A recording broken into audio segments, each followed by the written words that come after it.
Oke, kali ini kita mengisi menu ekonomi, gitu ya. Coba langsung kita perbaharui ekonomi. Di bagian ekonomi, teman-teman nanti diminta untuk mengisi dokumen pendukung keadaan ekonomi. Nah, dokumen pendukung keadaan ekonomi itu disesuaikan dengan keterangan yang ada di biodata.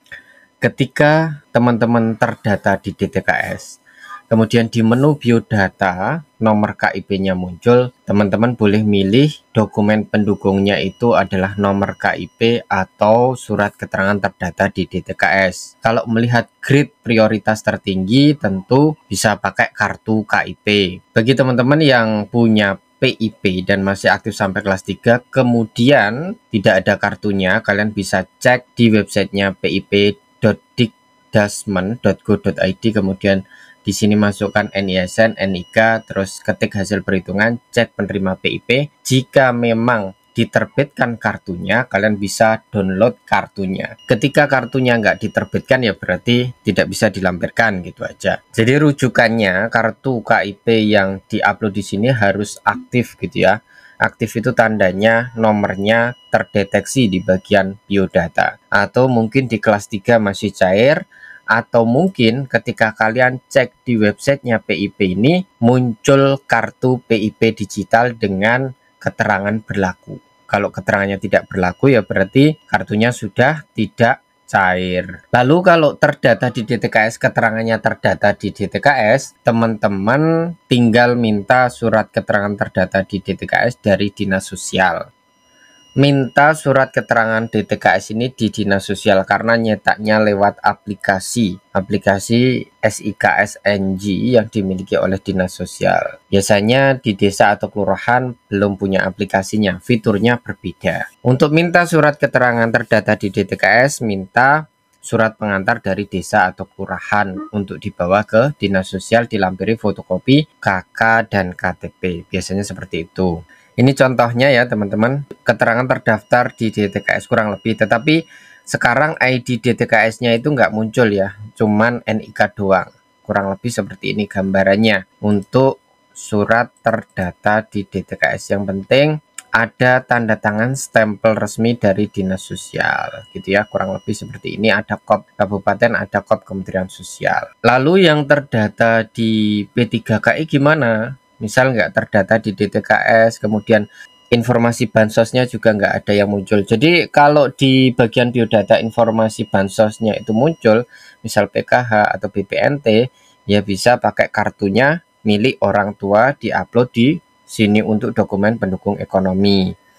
Tapi kalau nggak ada keterangan bansos apapun, gitu ya, kemudian terdata di P3KE dan kemudian tidak terdata di DTKS, maka kalian untuk yang P3KE itu minta suratnya kemana, itu sebenarnya lembaga yang memvalidasi bahwa kalian terdata di P3KE itu nggak ada. Maka yang dipakai ialah dokumen surat keterangan tidak mampu. Di daerah itu nggak ada lembaga yang otoritatif untuk mengeluarkan surat keterangan terdata di P3KE sejauh ini. Maka pakainya surat keterangan tidak mampu saja. Gitu. Kak, saya punya banyak kartu, saya jadikan satu, saya foto, saya upload di dokumen pendukung ekonomi, boleh nggak? Boleh. Mau kalian upload satu yang paling prioritas, misalnya KIP doang, juga boleh. Kalian misalnya punya KIP dan orang tua punya PKH, kalian upload keduanya, kalian foto jadi satu juga boleh. Atau mungkin kalau sulit meminta surat keterangan terdata di DTKS, kemudian yang diupload cuma surat keterangan tidak mampu, juga boleh. Berdasarkan keterangan dari Pak Sony, yakni Kepala Pusat Pembiayaan dan Asesmen Pendidikan Tinggi,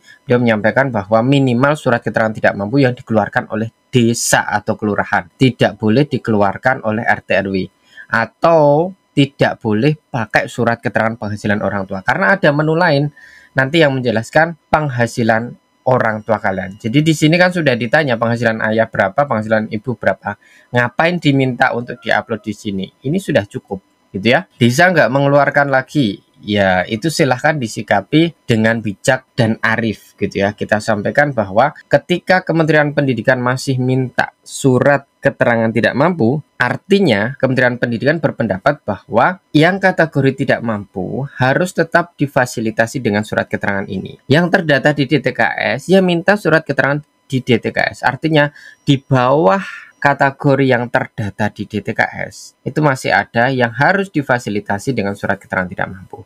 Jadi silahkan menjelaskannya seperti apa ke desa kelurahan masing-masing agar dapat surat keterangan tidak mampu, gitu ya. Coba kita browse. Jadi ini kita pakai kartu KIP ya. Kemudian terkait dengan deskripsi keadaan ekonomi, kalian diminta menceritakan kondisi ekonomi keluarga kalian, gitu ya. Jadi tidak template ya, sesuai dengan kondisi masing-masing keluarga pelamar KIP kuliah. Misalnya, saya adalah anak pertama dari 3 bersaudara. Ayah bekerja sebagai buruh harian lepas dengan penghasilan tidak menentu, rata-rata 1.500.000 per bulan. Kemudian pengeluaran hampir seluruhnya memakan penghasilan itu. Ibu tidak bekerja dan fokus mengurus rumah tangga. Penghasilan ayah hanya cukup untuk memenuhi kebutuhan sehari-hari, sehingga sulit untuk membiayai pendidikan saya dan adik-adik. Kami tidak menerima bantuan sosial dari pemerintah. Oleh karena itu, saya berharap mendapatkan KIP kuliah untuk melanjutkan pendidikan dan meringankan beban keluarga. Ini contohnya, gitu ya. Kemudian penghasilan ayah ini disesuaikan dengan rentang yang ada. Yang pasti kita sudah kasih kisi-kisi bahwa kuota KIP kuliah semakin kecil, jadi yang pekerjaannya serabutan ya penghasilannya ya tolong disesuaikan gitu aja. Contoh misalnya ini sampai 1,5 juta. Penghasilan ibu, misal ibu tidak bekerja ya tidak berpenghasilan. Kemudian punya hutang enggak gitu ya. Kalau punya hutang dihitung semua ya.